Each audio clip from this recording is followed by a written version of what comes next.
She had to buy her own lunch.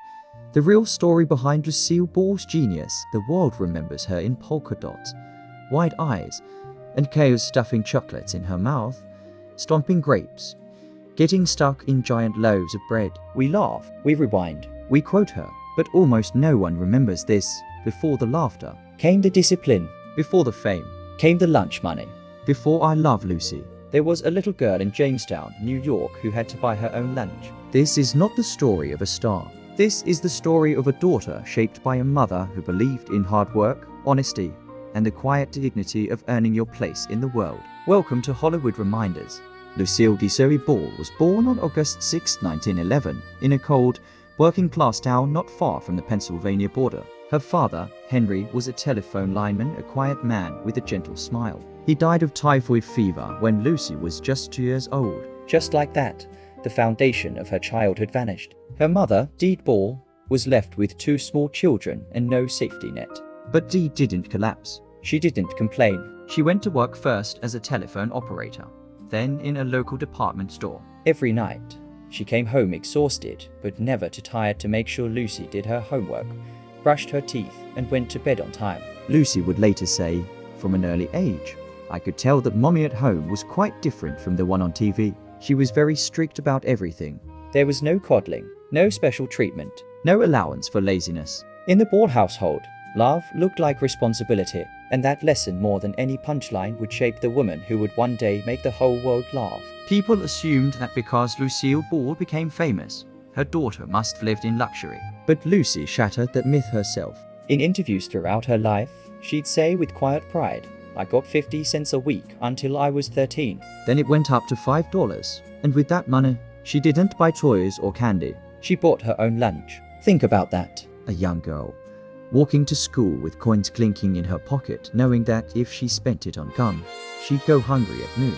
While other kids laughed over cafeteria meals, Lucy carefully counted her change, weighed her options, and made choices no child should have to make. By 17, she'd moved out of the house. She worked as a model in New York, then as a chorus girl in Broadway shows, then in Hollywood as a Goldwing girl, a background extra in forgettable films. And through it all, I never asked my mother for money, she once said. I earned every dollar myself. Friends didn't believe her. They thought she was bluffing. But Lucy wasn't ashamed of her frugality, she was proud of it. Because her mother had taught her the most valuable truth she'd ever know.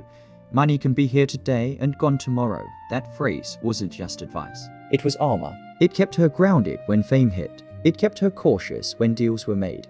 And it kept her in control even when the world wanted to turn her into a clown. Here's something few people realize.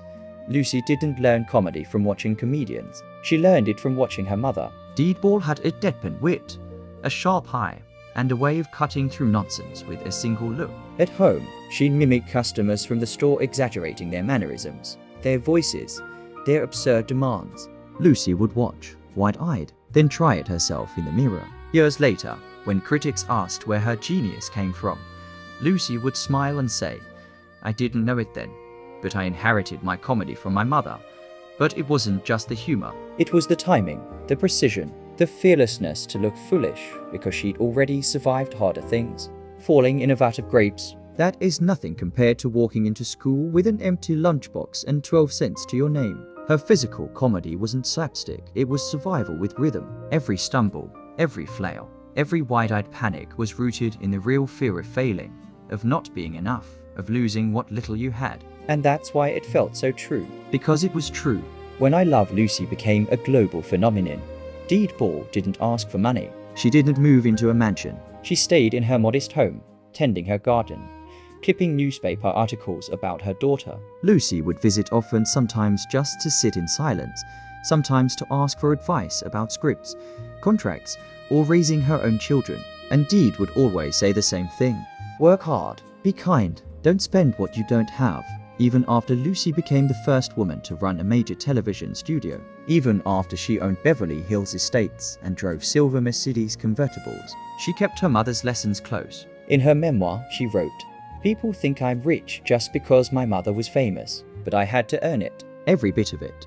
And when she died in 1989, her estate wasn't just filled with diamonds and awards, it was filled with values. Her children, Lucy and Desi Jr., were raised the same way, with love, yes, but also with expectations. With joy, but also with responsibility. That's the real legacy of Lucille Ball. Not the reruns, not the fame, but the quiet courage passed down from a single mother in Jamestown to a daughter who changed the world, to grandchildren who still live by those same rules. So the next time you see Lucy Ricardo panic over a cooking class or a job interview, don't just laugh. Listen, because beneath the chaos is the heartbeat of a girl who knew what it meant to go without, who learned that dignity isn't given, it's earned, who turned her mother's stern lessons into universal joy. She didn't need a fancy upbringing to become a legend. She just needed a mother who said, "You'll buy your own lunch, you'll earn your own way, and one day you'll make the world smile doing it." And she did. If this story moved you, please like, subscribe, and hit the bell for more human stories behind Hollywood's greatest names. Next week, we reveal how Lucy's mother's laugh became part of the original TV laugh track, a sound that echoed through generations. Until then, keep reminding the world that legends aren't born, they're raised. This is Hollywood Reminders, signing off.